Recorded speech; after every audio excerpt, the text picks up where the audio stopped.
All right, guys, we're going to do some winged content today.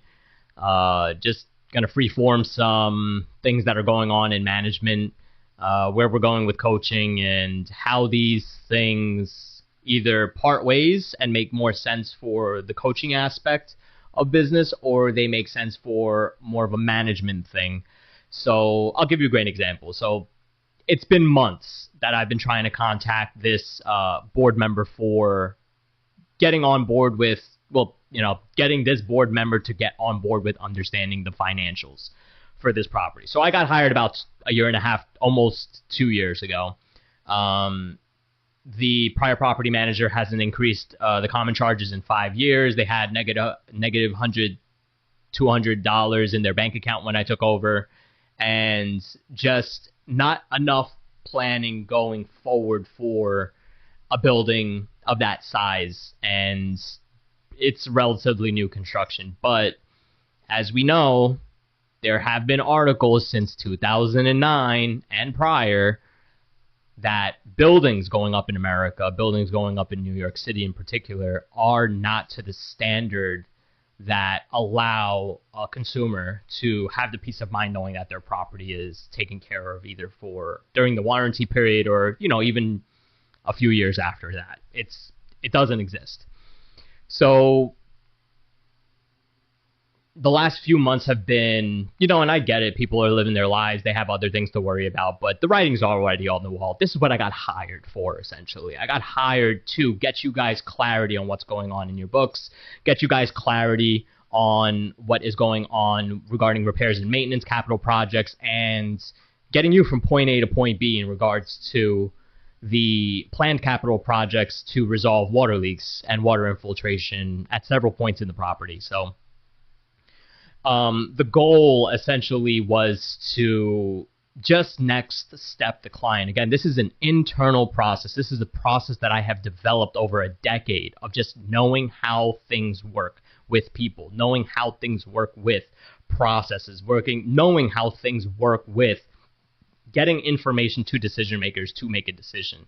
That is an internal process that is developed by Essential Property Management, myself, in order to help me with my day-to-day activities in helping clients. So and that's what we're teaching in the coaching going forward, is we're going to be splicing kind of that idea so that there's management taking care of those things for clients using those processes, but then there's also teaching the processes to clients, whether condo co-op board members, whether it's other management companies, businesses of any kind, personal reasons, it doesn't matter. These skills are universal. These skills can help you with any decision that you need to make from point A to point B, from any journey you're making from point A to point B. So it culminated into, I got the idea that even I was sitting on the ball at this point.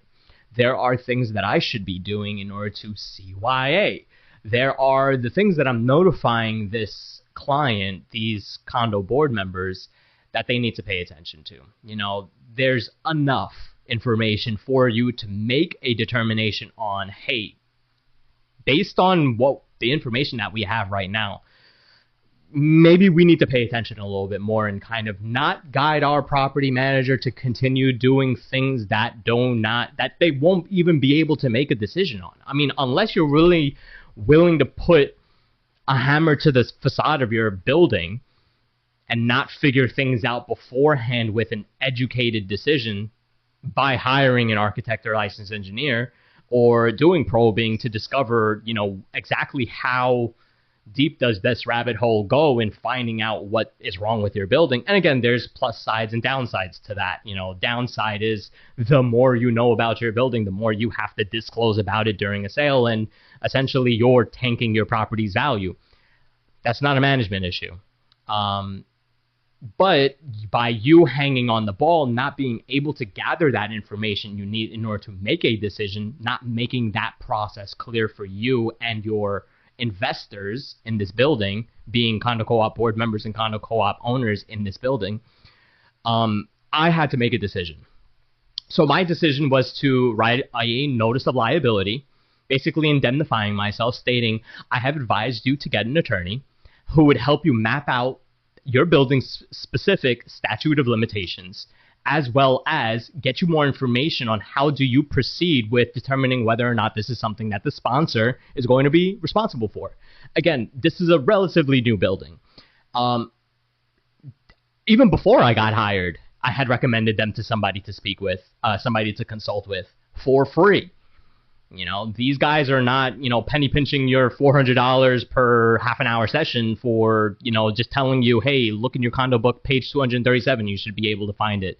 They're going to sit down with you and they're going to get you an idea of what the landscape is. How do you avoid litigation? How do you get as close as possible to having a meeting with the minds, with the sponsor, so that you don't have to go through litigation, which in and of itself would probably cost the same amount as the repair?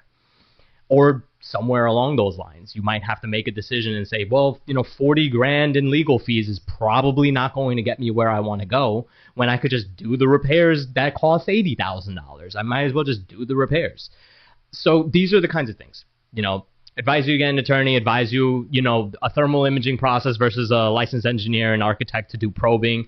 Got you in front of 4 companies who gave you their professional opinion. They came down. They're all flying blind, by the way. They're not making educated decisions based on, a stack of papers that says everything that's wrong with your building. And then they give you a price, an apples to apples comparison price in this RFP, this request for proposal. You're asking every contractor to go in there, pull up their pants and just say, hey, I'm going to recommend that and I'm going to recommend that. And this is what I think.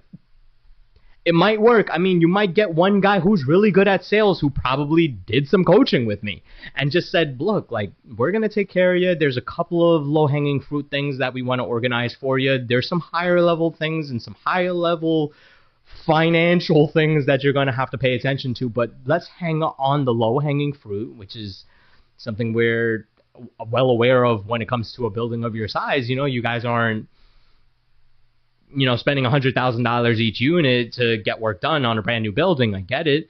But, you're going to have to make a decision basically on different contractors, all with different apples. You're comparing apples to oranges, to grapes, to pears, to nuts. And the problem with that is now you're flying blind. You don't know who to trust and what scope of work is actually necessary to get your building taken care of. That's a problem. That's something that we straighten out in coaching. That's something that we help you gather. Well, what is it that you actually need in order to make an informed decision? Or are you just going to fly blind and hope for the best, which is where this building is going? And I can't be a part of that. So I'm writing this notice of liability, and I'm, this notice. There's certain things that I am responsible for, getting you the information that you need in order to make a decision. These are the people who are going to help you. You don't want to make a decision? Cool. Leave me the fuck out of it. There's only so much that I could do. So I wrote the notice and I said, hey, look, board president, here's a copy for your review before I send it out to everybody else. Just let me know what you think. And it's like, look, I got the feedback. I get it. It's like nobody expects little old property manager Shen to say, oh my God, why am I going to beat my head over this and accept all liability, knowing that I've been telling you everything that you need to do since day one, even before I got hired? So I understand a little bit of the shock. And, I just calmly said, I just dropped down, and I just said, look, listen, guys, I just don't see how me doing more work for you is going to help you guys. I don't see it. I don't see how many more proposals I need to get to you guys that's going to make sense. I really don't.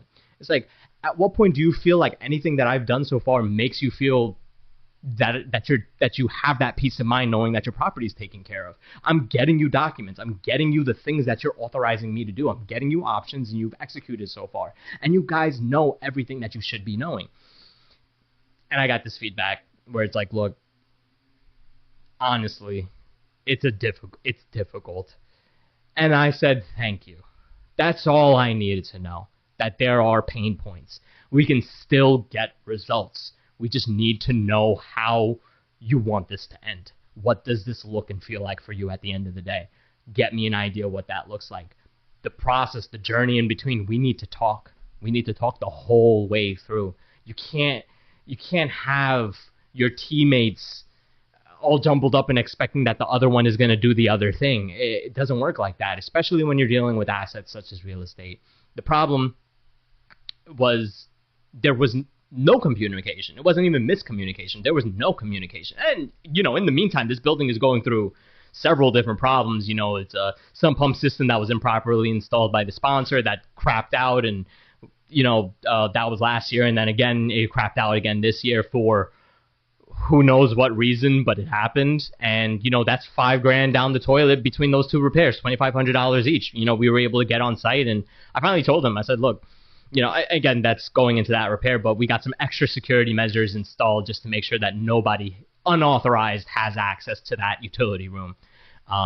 In this case, somebody shut off the check valve that allows water to escape the sump pump, and because it kept working, it just burnt out, and then eventually backed up. So, those things are expensive. That's a macerating pump. It's $1,500 alone, let alone you have to spend, $1,000 in label to get somebody there. Haul out all the water, open up the pit, clean out the pit, install everything, test it, put it back together, and get out of there. So these are the kinds of things, we've helped clients put together. Again, this one was a little bit of it was one of those things where I had to put my foot down. I had to say, I'm done with the nonsense. You guys could, if you guys want me to shuffle paper all day, go ahead and sign this notice. Just let me know we're on the same page, that I've given you everything you need to know, given you every option that you need to exercise in order to get as much information as possible to make this decision. Yes, it is a painful one. We're talking $200,000, maybe $100 to $300,000 for a building. We just don't know what that's going to look like, how that's going to feel, and how that's going to look. We don't even have that information. We're not going there. We're avoiding that. What more do you need? That's the question. What more do you need to make a decision? Well, Shen, I need you to go and get me 5 other random proposals so that I could compare apples to oranges to pears to rats and raccoons, and it's not going to work. These are the kinds of things you just have to step in and just say, look, I made an investment. I had 5 different people making it the similar investment. We all believed in this product. I understand that there's some things that are getting in the way of us making a decision, but what is it that we need to do? And luckily you have a guy like me as a managing agent, because we all know where other managing agents end up. But we take care of our clients. Sometimes we put you up against that wall. We put you up against that wall and we just say, what do you want to do? It's your building. It's your decision. It's your asset. We could get you all the information that you need and you still won't make a decision. Cool. Let me know when you do. Or just sign this notice. That way I know exactly where we're at. You know exactly where we're at. I've told you what to do. But it is your decision. So, and, let's talk about another one. So I have 3 partners on a business deal. And these guys have been at this business deal for 20 years.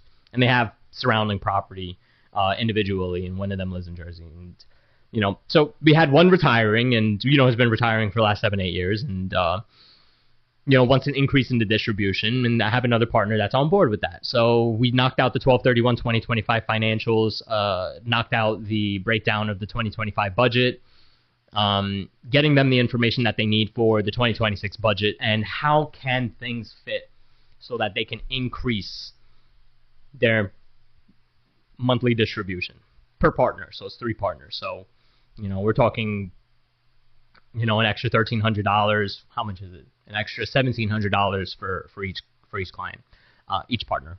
And, I got on the phone call with one of the partners today who I've been talking with more recently.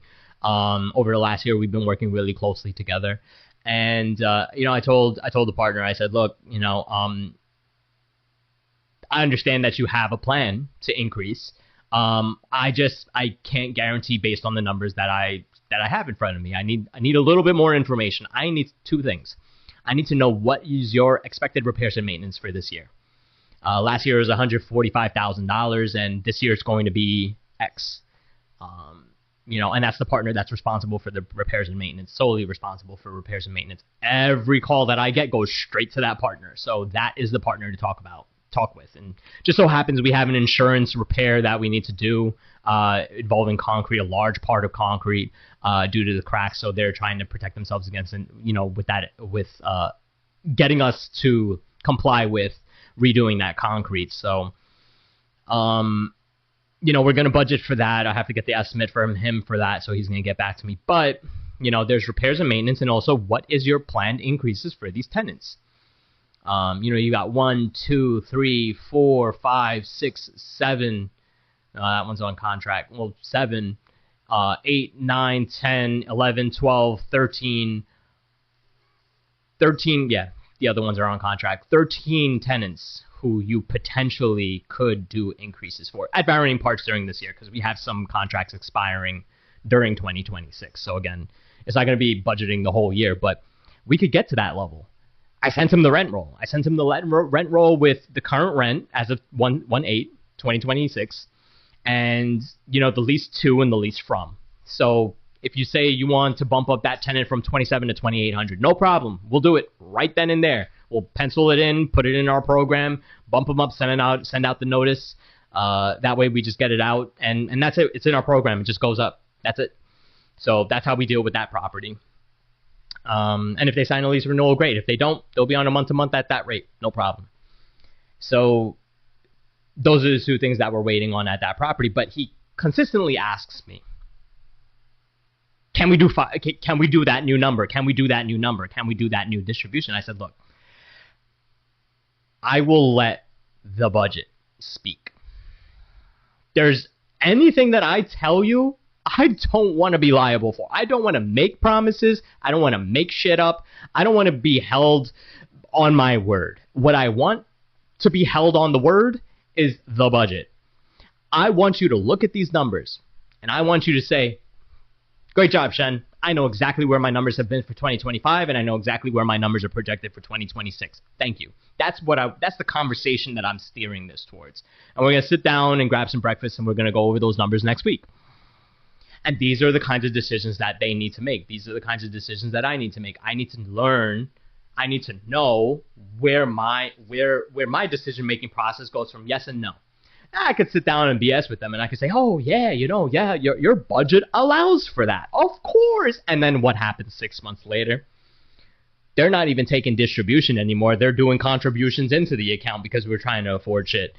Do you really think that I want to be caught in that? No, I want to get my owners informed. I want them to have as much information, especially financial information, as much as possible.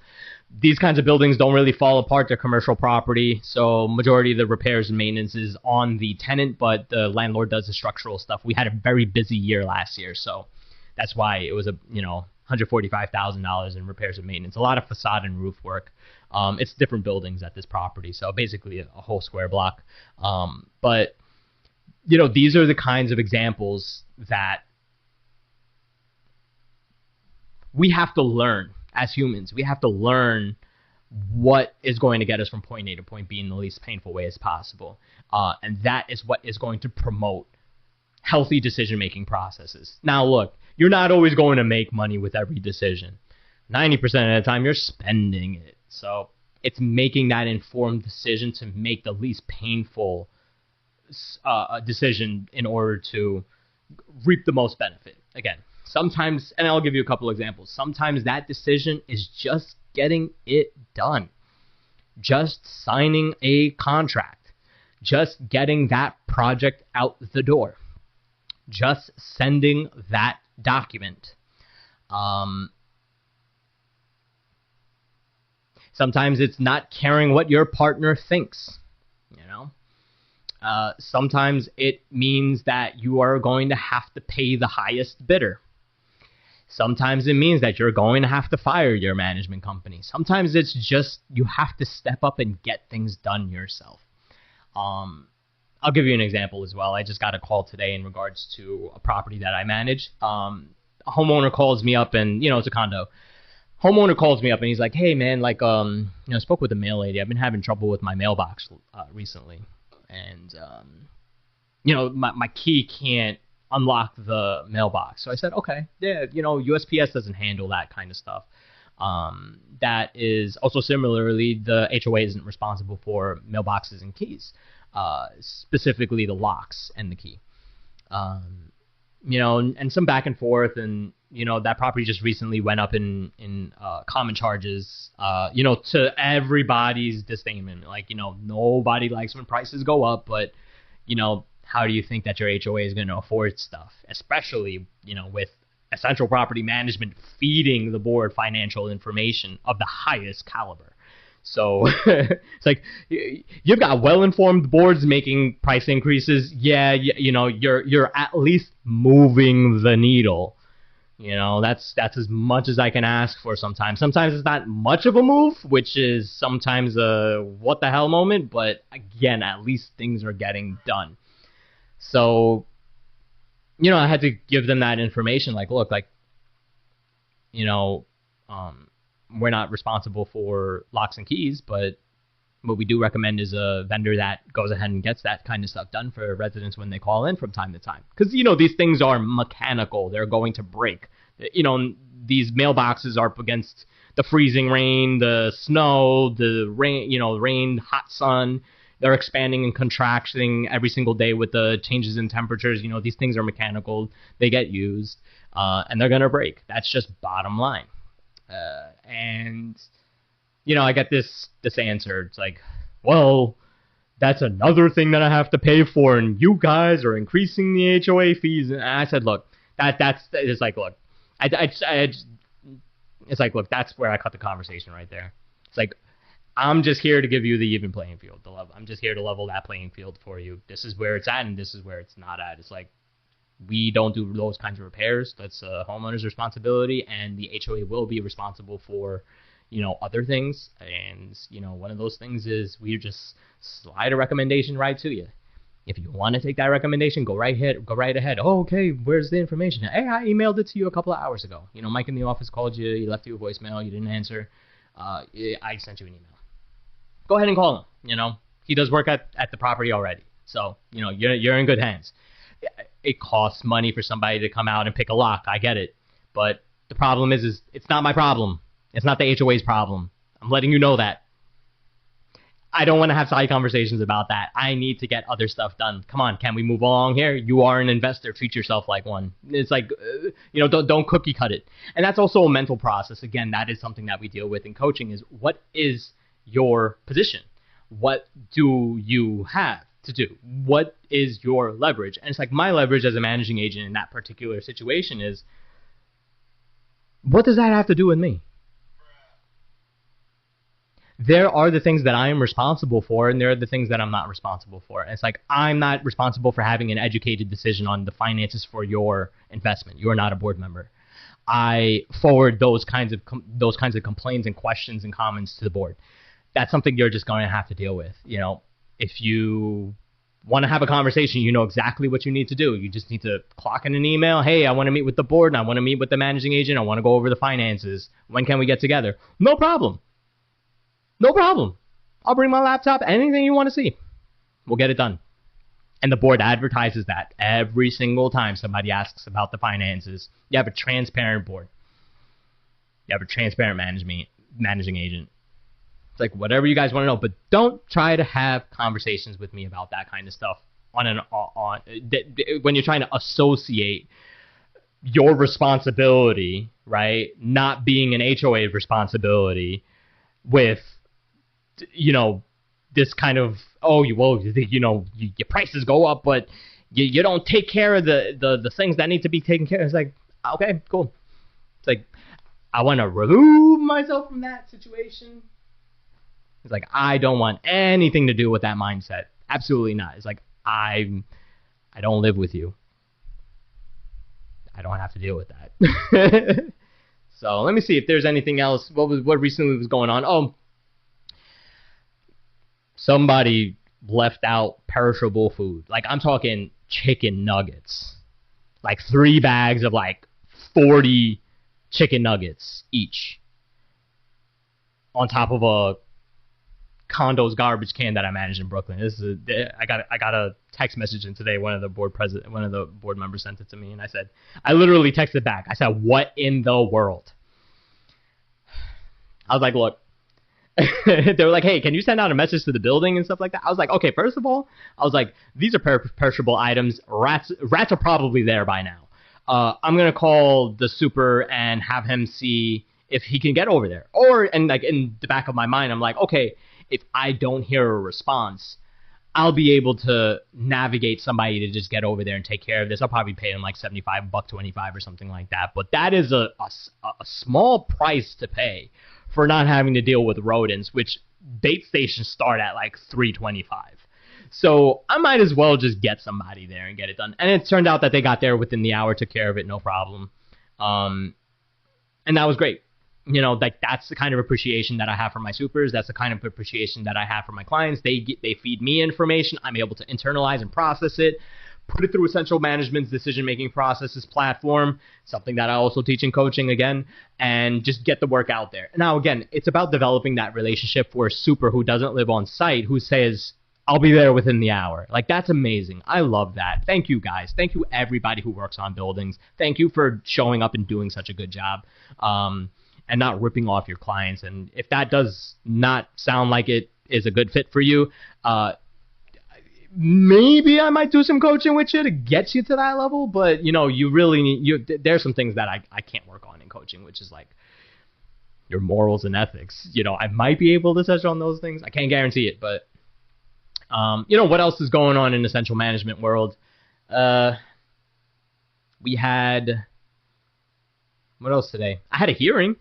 That I was on a 3-hour wait for this morning for a property that didn't do their backflow testing, their 3 backflow testing, that I've essentially been warning them about for 2 years actually.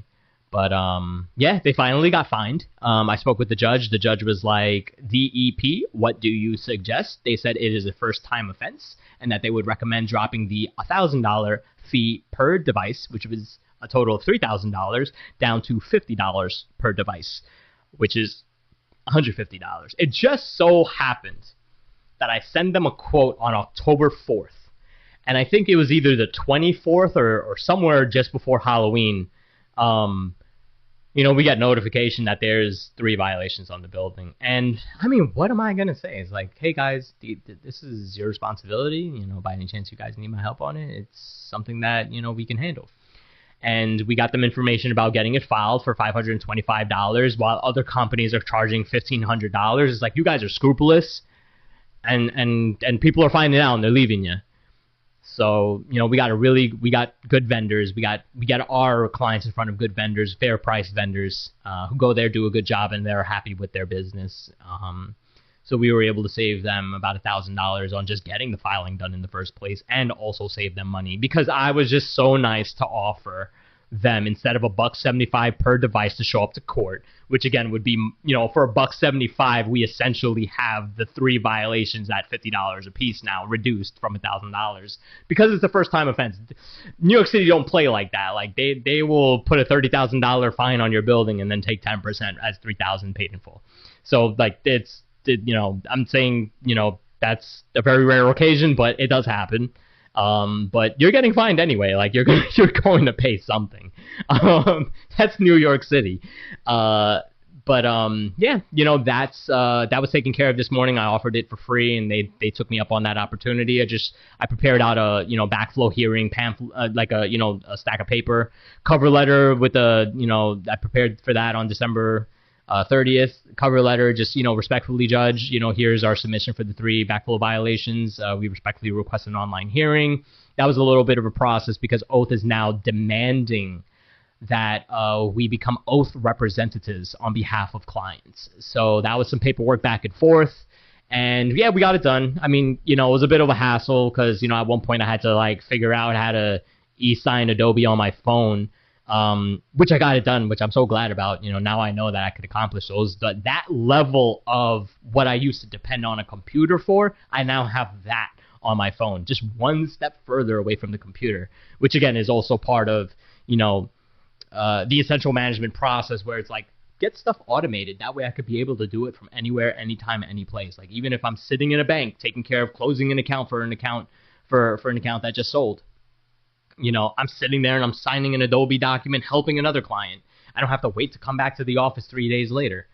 So these are the kinds of things that we're getting used to and we're getting done. Things that we advertise, it's kind of like, look, like we're just gonna get the work done by any means necessary, even if that means showing up in the office and getting it done. It's like otherwise it gets done on the phone, or I make a phone call and get somebody else to do it. So that's essentially management.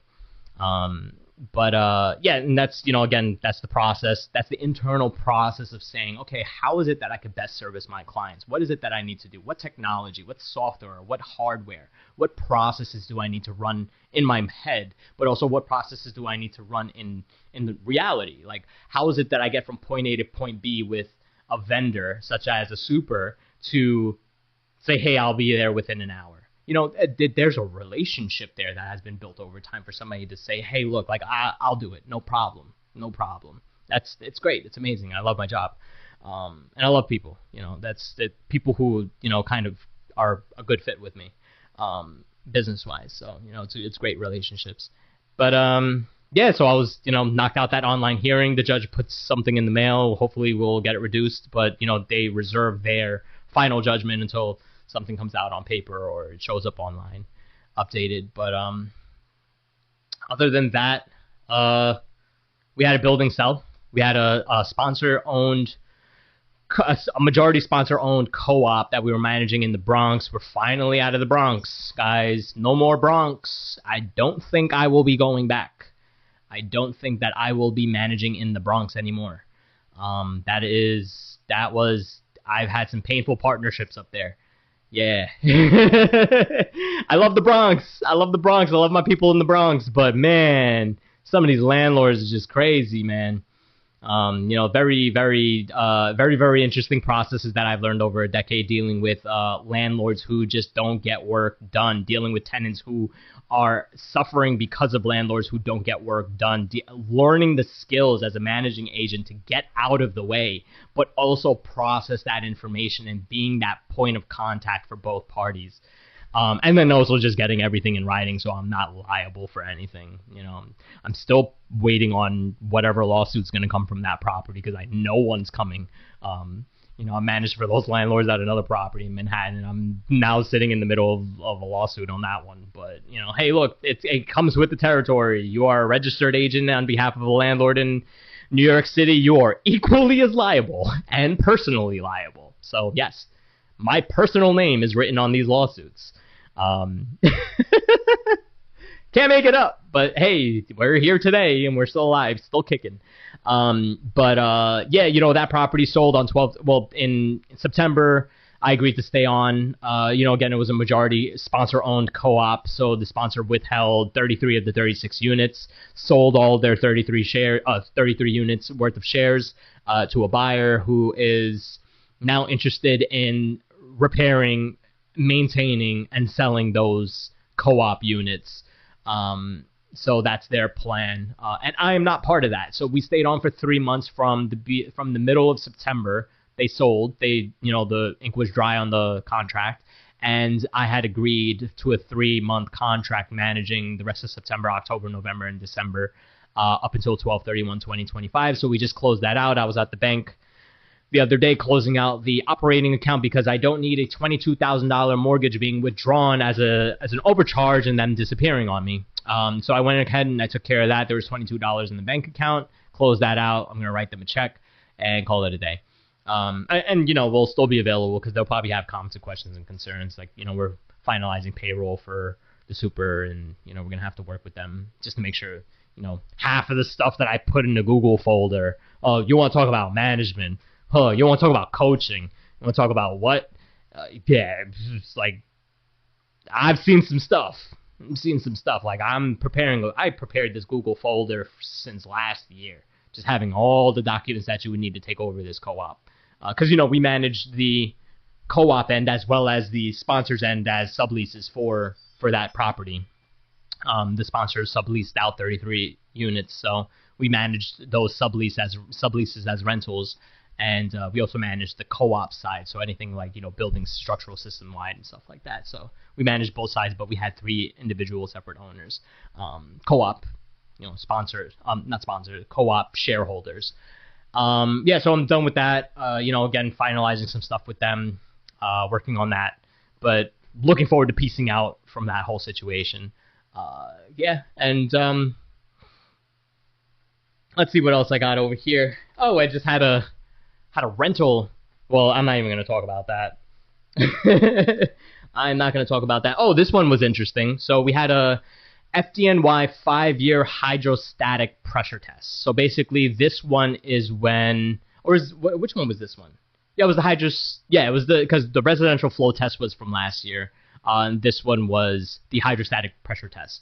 So we had FDNY come out in October to do a 5-year hydrostatic pressure test on this building. The hydrostatic pressure test basically is they want to understand that your property can hold a certain pressure at the, for the sprinkler system. So hydrostatic pressure test was done.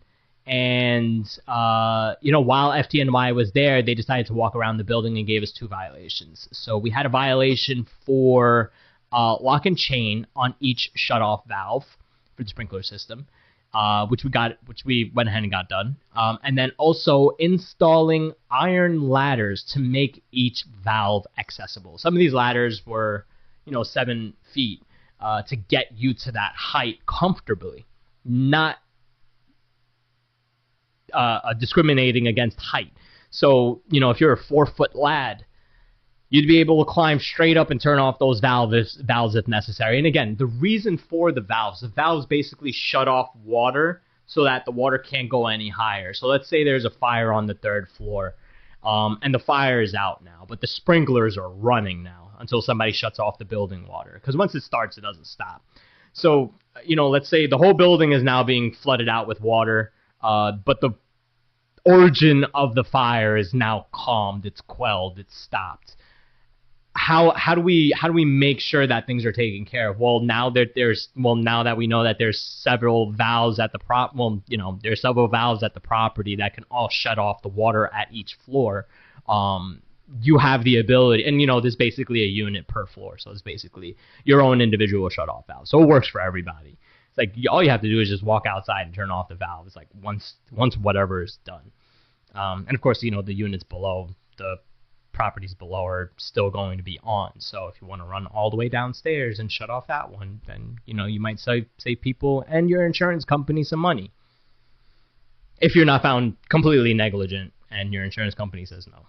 At which point it now becomes a condo issue. However, we got the cure letter. We got everything wrapped up. We had 35 days to get the work done. So we got 3 bids, went with the best one, got the approval from the board, went with the best one, got the work done, got everything approved, actually submitted through the FDNY new portal, which is great now. It makes dealing with FDNY violations so much easier.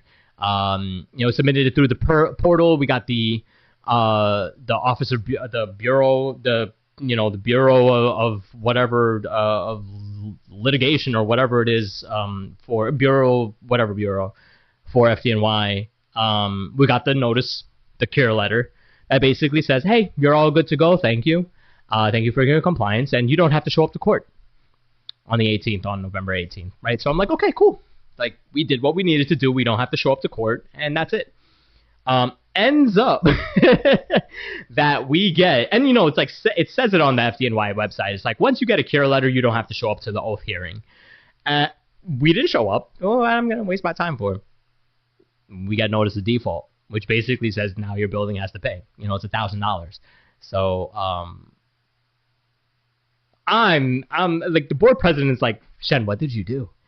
I'm like, here's what the cure letter says. I'm pretty interested on what happens next. And, we submitted our request for hearing for oath, as well as we messaged FDNY business support to find out some more information about how to proceed with that, because I am totally unaware of how to proceed with that. I'm kind of lost. But again, this is a mental process. This is a business function as well. An essential management function is, okay, I don't know anything. Start making phone calls. I made a lot of phone calls. I'm making phone calls. I'm going to switch to this section and that section and this person, and this email bounces back. So We'll see. I still haven't gotten a response, but it's something that I want to keep in touch with just to make sure that we get that done. But yeah, I think I'm going to call it for today, and thank you for listening.